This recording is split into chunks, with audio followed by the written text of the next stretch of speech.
नमस्कार साथियों, स्वागत है आपके अपने YouTube channel next step with R K sir. आज हम बात करने वाले हैं पीटीटी के मॉडल पेपर 3 के बारे में।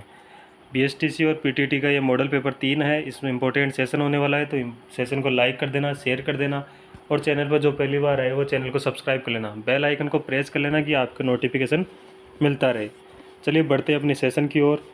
क्वेश्चन नंबर 1 क्या बोल रहा है? एक व्यक्ति पूर्व की ओर मुख करके खड़ा है, तो हमें पता है दिशा कौन सी होती है। देखो दिशा कौन कौन सी होती है, ये हो गया उत्तर, ये दक्षिण, ये पूर्व और ये पश्चिम। ठीक है, तो ये क्या बोल रहा है? पूर्व दिशा में वो मुख करके खड़ा है, तो देखो ये कौन सी दिशा हो गई?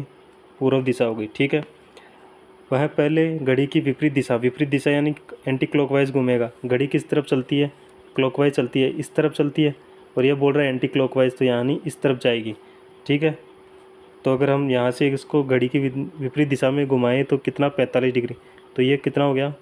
45 डिग्री हो गया। अब आगे क्या बोल रहा है? फिर 90 डिग्री उसी दिशा में घूमता है, यानी कि 90 डिग्री उसी दिशा में घूमेगा। तो ये कितना हो गया? ये 90 और घुमा दिया। ठीक है, आगे क्या बोल रहा है? अंत में वह 180 डिग्री दिशा घड़ी की दिशा में घूमेगा। तो 180 डिग्री यानी घड़ी की दिशा। घड़ी की दिशा कौन सी होती है? अगर यहाँ से देखें तो घड़ी की दिशा ये होती है। तो यहाँ से अगर वो वापस आएगा कितना? 180 डिग्री। देखो यहाँ तक ये आएगा 90 यहाँ तक आएगा 45, और यहाँ अगर यहाँ तक आएगा तो कितना होगा? 180 डिग्री। कितना होगा? 180 डिग्री। तो अब ये दिशा बतानी है कौन सी है। अगर हम इस दिशा को देखें तो ये दिशा कौन सी होगी? तो यहाँ अगर हम देखें, अगर इसको इस प्रकार से देखें तो ये दिशा ये कौन सी होती है? पूर्व। ये कौन सी होती है? दक्षिण। तो ये दिशा कौन सी हो गई? अब ये दिशा कौन सी हो गई? पूर्व दक्षिण। तो दक्षिण पूर्व हो गई। कौन सी हो गई? दक्षिण पूर्व, यानी कि ऑप्शन नंबर बी अपना राइट आंसर हो जाएगा। समझ गए कौन सी दिशा हो गई? दक्षिण पूर्व दिशा हो गई। इसको देखो एक ऐसे भी कर सकते हैं अपन। देखो जो एंटी क्लॉकवाइज है उसको नेगेटिव कर दें, तो अगर हम देखें तो 180 ये एंटी क्लॉकवाइज है, कितना है? 45 माइनस का। फिर एंटी क्लॉकवाइज चलेगा कितना? 90 माइनस का। फिर क्लॉकवाइज चल रहा है तो प्लस का कितना? 180 डिग्री। ठीक है, अगर इनको जोड़ें तो ये कितना हो गया? 5 और 135 प्लस का 180। 180 में से 135 को कम करोगे तो कितना आएगा? 5 आ जाएगा, यहाँ 4 आ जाएगा, 45 डिग्री बचेगा। ये 45 डिग्री अब क्या करना है? अपनों किस दिशा में देख रहा था? ये देख रहा था पूर्व दिशा में। किस दिशा में देख रहा था? पूर्व दिशा में देख रहा था। ठीक है, पूर्व दिशा में देख रहा था। अब 45 किसका है? प्लस का है, क्योंकि प्लस का 180 था और 135 माइनस का था। प्लस का था तो किस तरफ जाएगा? क्लॉकवाइज साइड में। क्लॉकवाइज साइड जाएगा तो 45 डिग्री नीचे की तरफ आएगा, और नीचे की साइड आएगा कितना? 45 डिग्री। अब ये दिशा बताओ कौन सी है? अगर ये पूर्व है, ये उत्तर है, ये दक्षिण है और ये पश्चिम है, तो ये कौन सी दिशा हो गई? ये पूर्व दक्षिण, यानी दक्षिण पूर्व दिशा हो गई। तो अपना आंसर क्या आएगा? बी।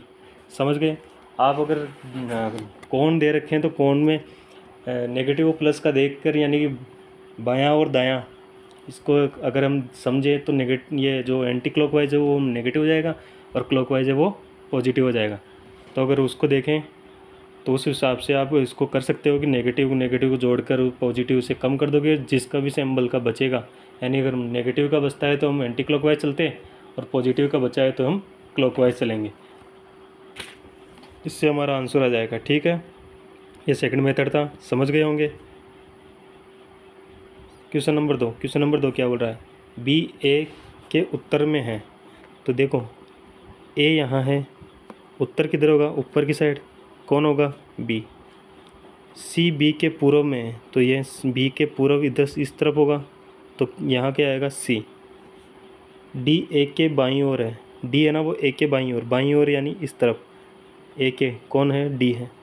तो सी डी के किस ओर स्थित है? ये डी है ना, इसके ये सी किस ओर स्थित है? अगर हम यहाँ से देखें, अगर इसकी देखें तो ये कौन सी हो गई? ये हो गई उसकी उत्तर डी की, ये दक्षिण, ये पूर्व और ये पश्चिम। और अगर यहाँ से अगर ये देखें सी, तो सी कौन सी दिशा में है? ये देखो उत्तर और पूर्व के बीच में है, तो ये दिशा कौन सी होती है? उत्तर पूर्व।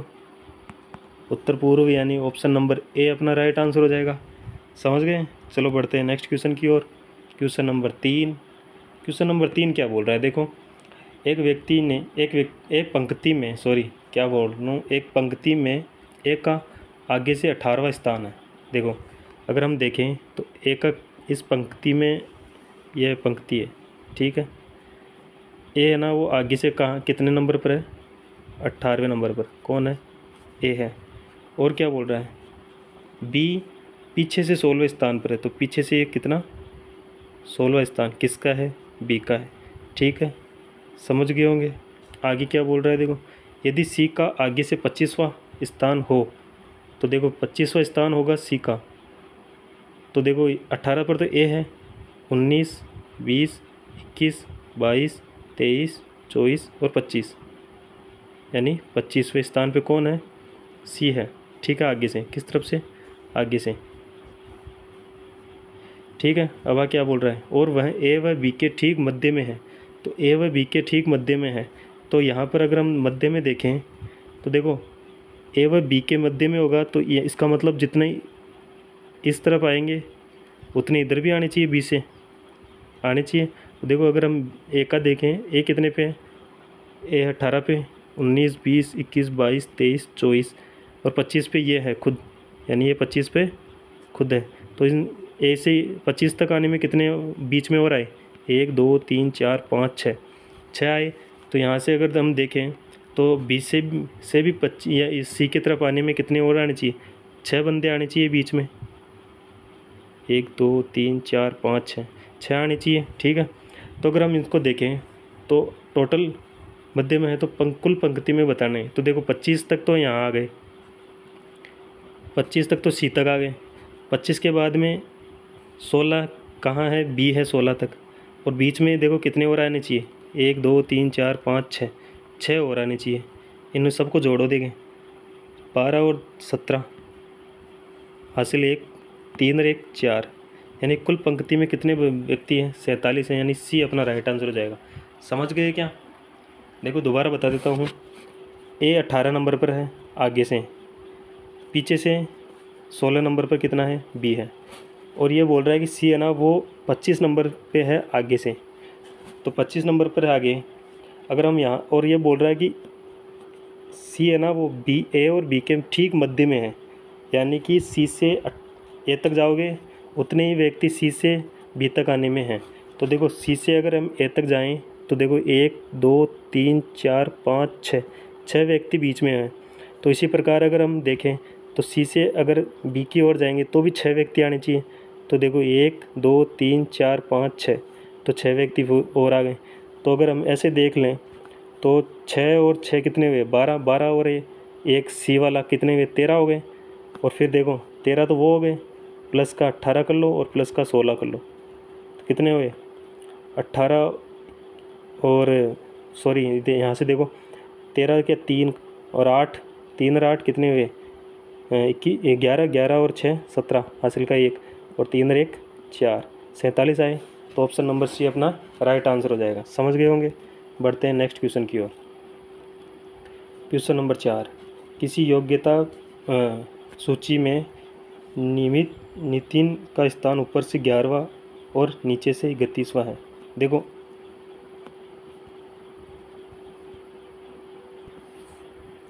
तो नितिन का देखो स्थान कहाँ है? ऊपर से कितना है? 11। ठीक है, ऊपर से कितना है? 11, और नीचे से कितना है? 31। तो अगर हम देखें तो पंक्ति में कुल विद्यार्थियों की संख्या पूछी है, तो हमें पता है कि किसी भी व्यक्ति का आगे से और पीछे से, यानी ऊपर से और नीचे से अगर उसका स्थान दे रखा है तो हमें क्या करना होता है? तो टोटल निकालने के लिए क्या करते हैं? Left plus right minus 1। तो देखो लेफ़्ट कितना है? 11 है, प्लस का 31 माइनस 1, अगर इसको करेंगे तो देखो यहाँ पे कितना आएगा? 41, 41 है। तो पंक्ति में टोटल विद्यार्थियों की संख्या कितनी है? 41, यानी बी अपना राइट आंसर हो जाएगा। चलो बढ़ते हैं नेक्स्ट क्वेश्चन की ओर। Question number 5। क्वेश्चन नंबर 5 क्या बोल रहा है देखो, यदि किसी घनाकार ब्लॉक के दो विपरीत फलकों पर अंकित बिंदुओं की संख्या का योग 7 हो तो नीचे दिए गए प्रारूपों में से उस प्रारूप का चयन कीजिए जो बिल्कुल सही है। तो देखो बिल्कुल सही है, यानी मानक पासा कौन सा होगा? मानक पासे पे क्या होता है, विपरीत फलक पे होती है विपरीत फलकों का योग होता है 7, और जबकि साधारण पासा होता है ना, उसके क्या होता है, उसके साथ वाली जो साइड होती है या फलक होता है उस पर उन दोनों को मिला के होते हैं 7। तो देखो इसमें कौन सा होगा? अगर हम यहाँ देखें तो ये कितने हैं, 1 2 3 4 5 6 और ये 1, तो 7 वाली फलक पे कितने हो गए, 7 हो गए। तो यानी कि ये मानक पासा नहीं है, ठीक है, ये साधारण पासा हो गया, ठीक है। और यहाँ पर देखो, यहाँ पर अगर देखिए तो 1 2 3 4, 1 2 3, 3 और 4 कितने हुए, 7, 7 यानी 7 वाली साइड पे कितने हो गए, 7 हो गए। तो ये भी मानक पासा नहीं है, साधारण पासा हो गया। यहाँ पर देखो, यहाँ पर कितने, 5 है और यहाँ पर 2 है, तो 5 और 2 कितने में, 7, यानी ये भी साधारण पासा है। यहाँ पर देखो 1 2 3 4 5 है और यहाँ पर 1 है, यानी ये 7 नहीं है। यहाँ पर देखो 3 है, 5 और 3 8 होते हैं, ये भी 7 नहीं है। तो ये अपना राइट आंसर हो जाएगा 1 नंबर, ऑप्शन नंबर ए अपना राइट आंसर हो जाएगा, जो मानक पासा है, ठीक है। बाकी के ये कौन से हैं, साधारण। मानक पासा में क्या होता है, विपरीत फलक पे दोनों का योग 7 होता है, यानी कि देखो देखो कैसे, इधर 5 है तो इसका विपरीत फलक पीछे की साइड आएगा, उसका कितना होगा, 2 होगा विपरीत फलक पे। अगर ऊपर 3 है तो नीचे वाला कितना आएगा, 4 आएगा। अगर इस तरफ ये देखो 1 है तो इस तरफ वाला कौन सा आएगा, 6 आएगा। तो ये कौन सा है, मानक पासा है, यानी ए नंबर अपना राइट आंसर हो जाएगा, ऑप्शन नंबर ए, ठीक है। बढ़ते हैं नेक्स्ट क्वेश्चन की ओर। क्वेश्चन नंबर 6, क्वेश्चन नंबर 6 क्या बोल रहा है, देखो। एक पुरुष का परिचय कराते हुए एक औरत ने कहा कि उस पुरुष की सास, यानी कि यह पुरुष हो गया, ठीक है। इस पुरुष की सास यानी कि इसकी पत्नी होगी, पत्नी की माँ इसकी सास होगी, ठीक है, समझ गए।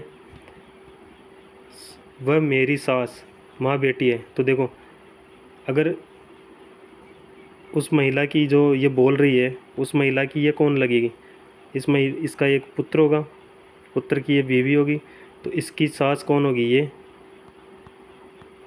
और ये बोल रही उस पुरुष की सास, यानी ये माँ बेटी है, तो ये कौन होगी, माँ हो गई, और ये कौन हो गई, बेटी हो गई, ठीक है, समझ गए। तो उस पुरुष का औरत से क्या संबंध है, तो देखो से जिसके साथ आता है उसका नहीं बताना, यानी पुरुष का बताना है। तो पुरुष इस औरत से क्या रिलेशन रखता है, तो देखो इस पुरुष का बेटा है, ठीक है, बेटा की ये क्या है, बहू है, तो ये क्या हो गई, ये पुरुष इस महिला का क्या होगा,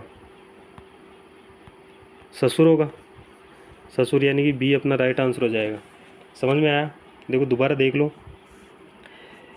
एक औरत ने कहा कि एक पुरुष का परिचय देते हुए कहा कि एक औरत ने उस पुरुष की सास, ठीक है, वह मेरी सास, यानी मेरी सास माँ बेटी है। तो देखो ये कौन हो गई, और ये माँ बेटी हो गई। ये कौन है, माँ है, और ये कौन है, बेटी है, ठीक है, समझ गए। अब बेटी है तो ये क्या बोल रही है, माँ बेटी है, तो बेटी किसके लिए आएगा, बेटी वाली जो सास है ना वो आएगी उस महिला के लिए, तो महिला के लिए आएगी, तो यहाँ कौन होगा, महिला। और ये सास है ये किसकी होगी, इस बेटी के पति की सास हो गई, जो वो पुरुष है, और ये पुरुष इस महिला का क्या होगा, ससुर होगा, ठीक है। तो बी अपना राइट आंसर हो जाएगा। चलो बढ़ते हैं नेक्स्ट क्वेश्चन की ओर। क्वेश्चन नंबर 7, क्वेश्चन नंबर 7 क्या बोल रहा है, ए व बी भाई है, ए और बी क्या है, भाई है, ठीक है। सी व डी बहनें हैं। अभी इसको छोड़ दो, आगे बढ़ो। ए का पुत्र सी का भाई है, ए का पुत्र है कोई, वो क्या है, सी का भाई है, ठीक है, ये सी है। और यहाँ बोला है कि सी व डी दोनों बहनें हैं, तो ये भी बहन होगी और ये भी बहन होगी, ठीक है। तो बी का डी से क्या संबंध है, तो बी का इसका डी से संबंध बताना है, तो से वाला का आंसर नहीं देना, ठीक है, बी का देना है। तो बी क्या लगेगा, इन सी ए का डी का बताना है। तो देखो डी क्या है, सी की बहन, और सी की बहन का एक भाई है, उस भाई का ये पिता है, पिता है तो पिता का भाई क्या होगा, चाचा होगा। ऑप्शन नंबर ए अपना राइट आंसर हो जाएगा। ठीक है, बढ़ते हैं नेक्स्ट क्वेश्चन की ओर। Question number 8। क्वेश्चन नंबर 8 क्या बोल रहा है, देखो, राम कमल का इकलौता पुत्र है। देखो ये कमल है, कमल का इकलौता पुत्र कौन है, राम है। ठीक है, सुनीता रीना की पुत्री है। अभी इसको छोड़ दो, सुनीता कौन है और रीना कौन है। देखो कमल रीना के ससुर है, तो देखो कमल है ना वो रीना का ससुर है, तो रीना का ससुर को कौन कब होगा, जब राम की पत्नी होगी रीना, क्योंकि देखो राम के एक ही बेटा है, ओ सॉरी कमल के एक ही बेटा है राम, उसकी पत्नी कौन है, रीना है। और यहाँ पर बोला गया है कि सुनीता रीना की पुत्री है, तो सुनीता क्या है, रीना की पुत्री है, पुत्री है। ठीक है, तो राम का सुनीता से क्या संबंध है, तो सुनीता से का संबंध नहीं बताना, राम का बताना है। से जिसके साथ आता है उसका संबंध नहीं बताना, तो राम क्या होगा इसका, सुनीता का क्या होगा, सुनीता रीना की पुत्री है और रीना राम की पत्नी है, तो राम क्या होगा, पिता होगा। ए ऑप्शन नंबर ए अपना राइट आंसर हो जाएगा। ठीक है, बढ़ते हैं नेक्स्ट क्वेश्चन की ओर।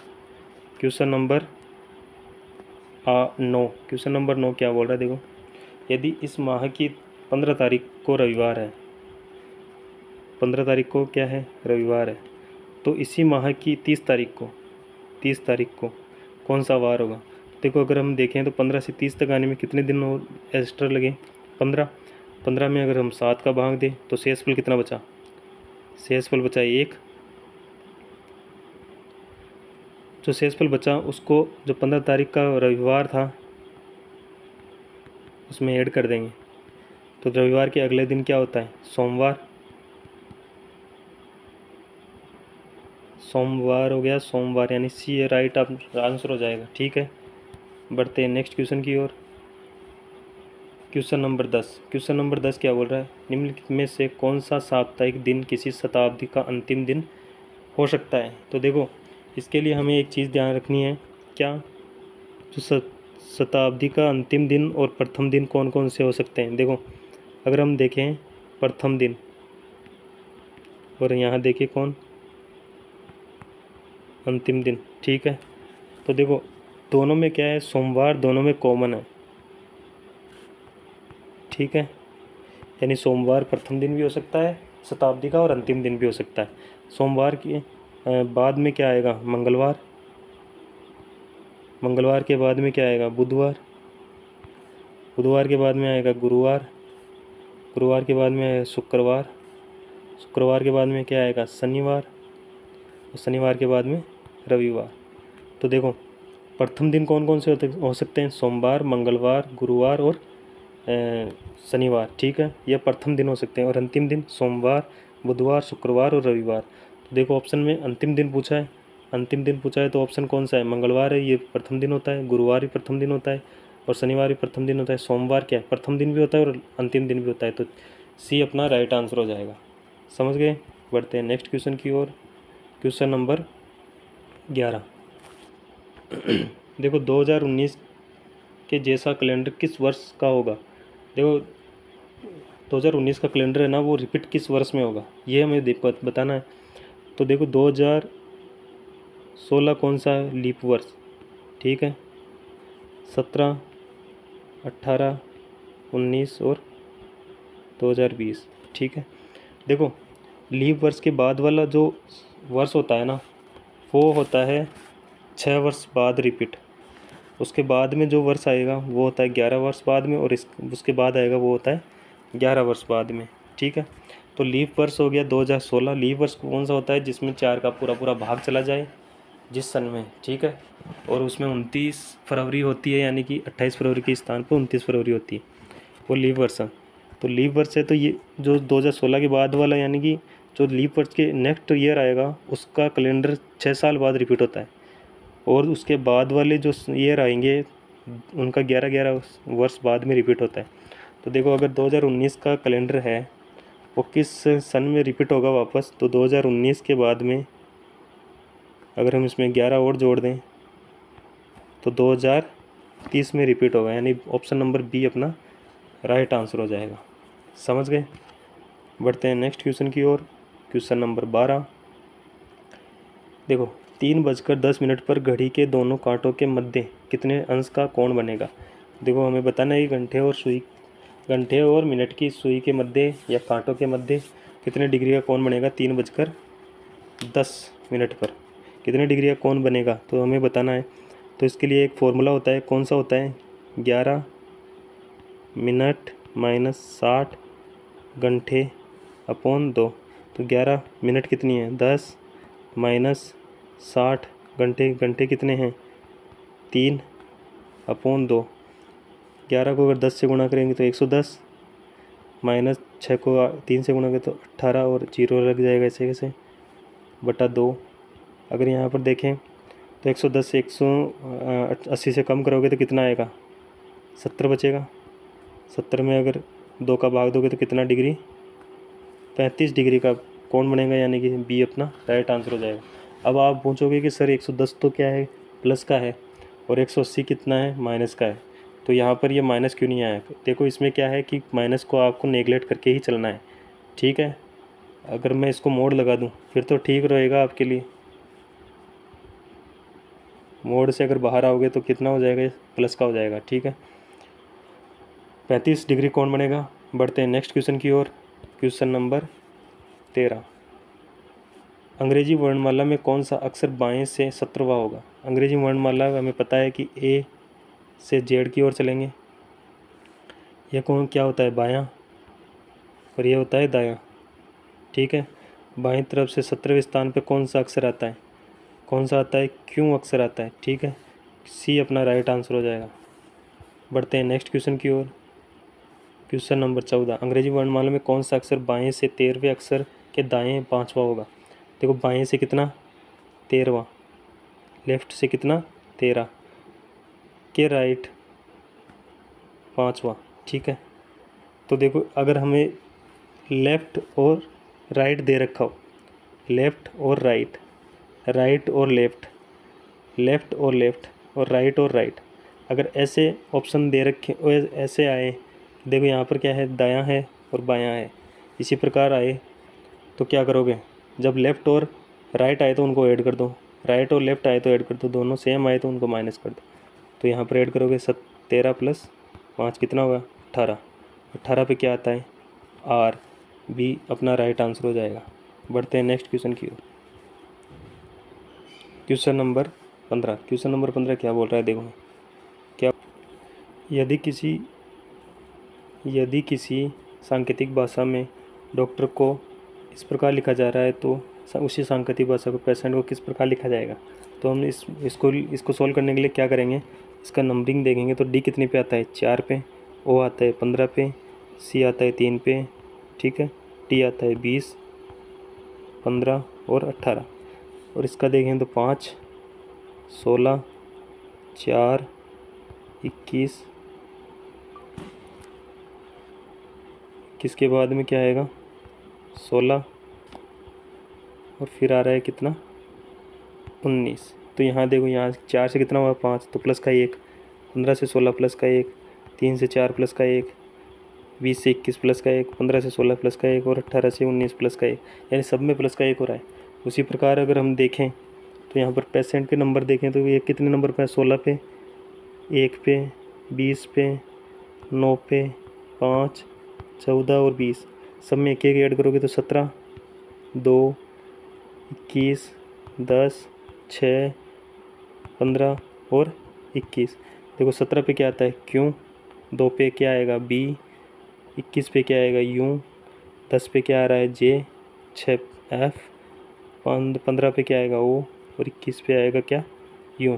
देखो क्यों क्यों क्यों, इसको हटा दो, आगे क्या है, बी है, बी बी, इसको भी हटा दो, आगे क्या है, यूं, दोनों में यूं है, जे दोनों में जे है, एफ दोनों में एफ है, ओ दोनों में ओ है, यूं, यानी बी अपना राइट आंसर हो जाएगा, ठीक है। बाकी ये हट जाएगा, बी अपना राइट आंसर हो जाएगा। बढ़ते हैं नेक्स्ट क्वेश्चन की ओर। Question number 16। क्वेश्चन नंबर 16 क्या बोल रहा है, देखो इसको पढ़ने की ज़रूरत नहीं है, ये क्या बोल रहा है, देखो रुपया, भारत और येन देखो रुपया क्या है, भारत की करेंसी है, और तो येन किस देश की करेंसी है यह बताना है। तो येन है जापान की करेंसी, ठीक है, जापान की करेंसी है येन। बढ़ते हैं नेक्स्ट क्वेश्चन की ओर।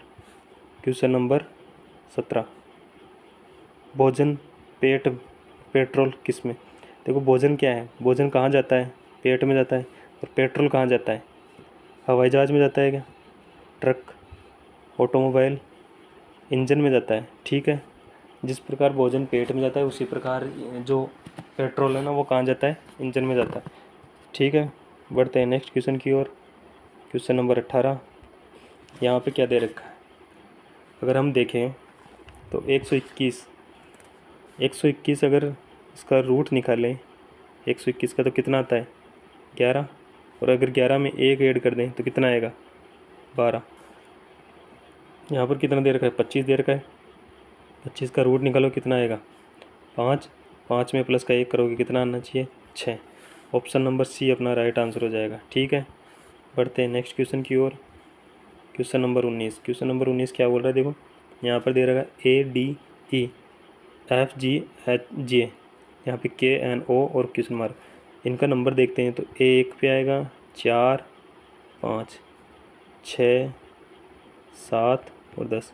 यहाँ से यहाँ आने में कितना हुआ 5 प्लस किया गया, 4 से 7 आने में 3 प्लस किया गया, 5 से 10 आने में 5 प्लस किया गया। अगर हमने ये लगाया है तो इसमें भी ऐसा ही लगाना पड़ेगा। तो देखो के कितने पे आता है 11 में, इसमें कितना 5 ऐड करो कितना आना चाहिए 16। एन कितने पे आता है 14, इसमें कितना 3 ऐड करोगे तो यहाँ कितना आना चाहिए 17। वो कितने पे आता है 15 पे, अगर इसमें हम 5 ऐड करेंगे तो कितना चाहिए 20।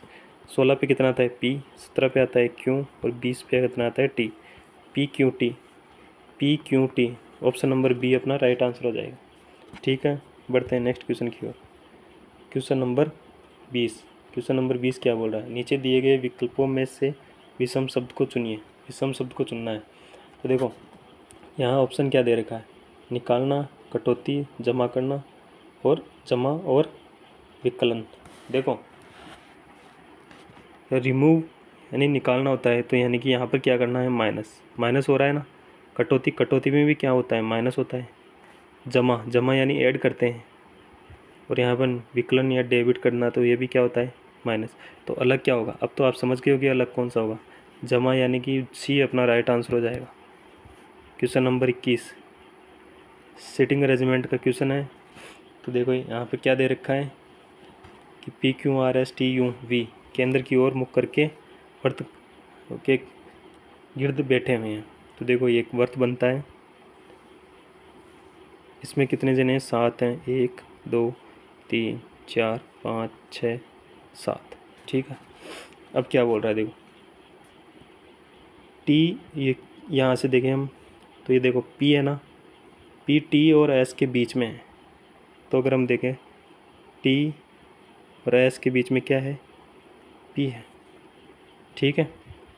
यू क्यू और वी के बीच है, यू क्यू और वी के बीच में, तो इसको अगर हम थोड़ा सा रुकें तो यहाँ से देखो क्यू टी के दाएं दूसरा है, क्यू के दाएं टी दूसरा है, ठीक है।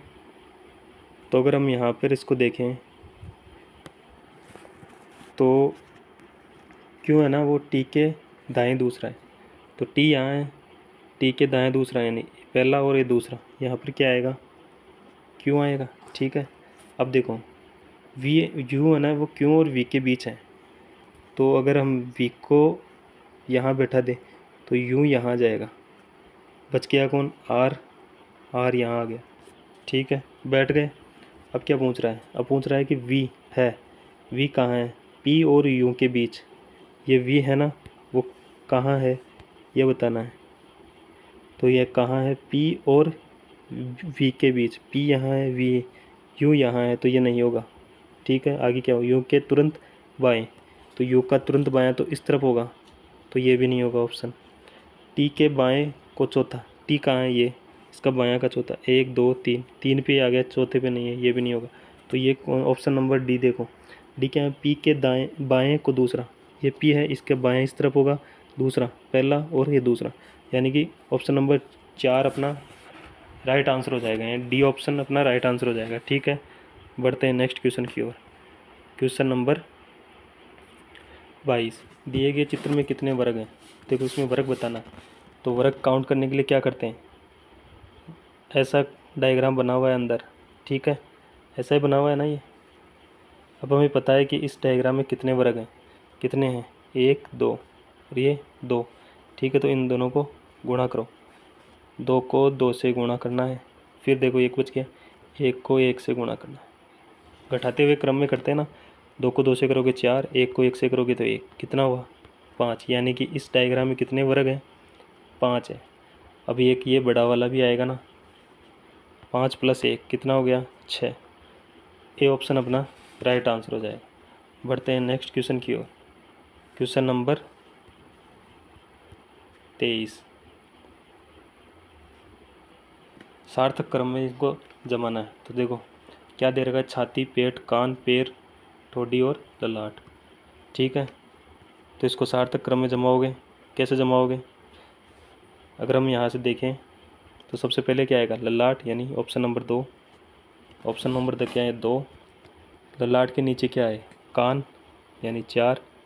कान के नीचे क्या आएगा, देखो ऑप्शन, अगर हम ऑप्शन से देखें तो इसमें 2 नहीं है, इसमें भी 2 नहीं है, इसमें भी 2 नहीं है, यानी बी ऑप्शन अपना राइट आंसर हो जाएगा, ठीक है। फिर भी देख लो, एक बार पूरा देख लो। कान के नीचे आएगा क्या, ठोडी, 6। ठोडी के बाद में क्या आएगा, छाती, यानी 1। उसके बाद में क्या आएगा, पेट आएगा, 3। और लास्ट में क्या आएगा, पैर आएगा, यानी 5। 2 4 6 3 3 1 3 5। ऑप्शन नंबर बी अपना राइट आंसर हो जाएगा। Question number 24। देखो इसको भी सार्थक क्रम में जमाना है। तो सबसे पहले क्या होता है, सबसे पहले होता है जन्म, यानी 1 नंबर। ऑप्शन में देखो ये नहीं है 1 नंबर, ये भी नहीं है, तो काट दो, ठीक है। आगे देखो जन्म के बाद में क्या होता है, जन्म के बाद में क्या लेते हैं हम, शिक्षा, 5 नंबर। तो ये 3 है, इसको काट दो। ऑप्शन नंबर सी अपना राइट आंसर हो जाएगा। लेकिन इसको पूरा करके देख लेते हैं। यहाँ पे शिक्षा लेने के बाद में क्या होता है, 4 नंबर, यानी विवाह होता है, ठीक है। विवाह होने के बाद में क्या होता है, मृत्यु होती है। मृत्यु होने के बाद में क्या निकलती है, शव यात्रा, यानी कि 3 नंबर, ठीक है। ऑप्शन नंबर सी अपना राइट आंसर हो जाएगा। बढ़ते हैं नेक्स्ट क्वेश्चन की ओर। Question number 25। निम्नलिखित में से कौन सी आकृति बाघ, हाथी और जानवर के बीच संबंध को दर्शाती है? तो अगर हम देखें, बाघ और हाथी दोनों क्या हैं, जानवर है।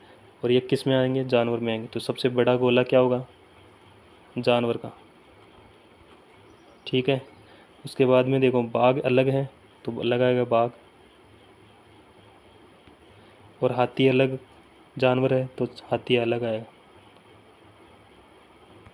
ऐसा ऑप्शन किस में बन रहा है, ऑप्शन सी में बन रहा है, ठीक है। बढ़ते हैं नेक्स्ट। तो सेशन आपको कैसा लगा, लाइक कर देना, शेयर कर देना, और चैनल पे जो पहली बार आए वो चैनल को सब्सक्राइब कर लेना, बेल आइकन को प्रेस कर लेना, कमेंट ज़रूर कर देना और शेयर कर देना अपने दोस्तों के पास, ठीक है। धन्यवाद।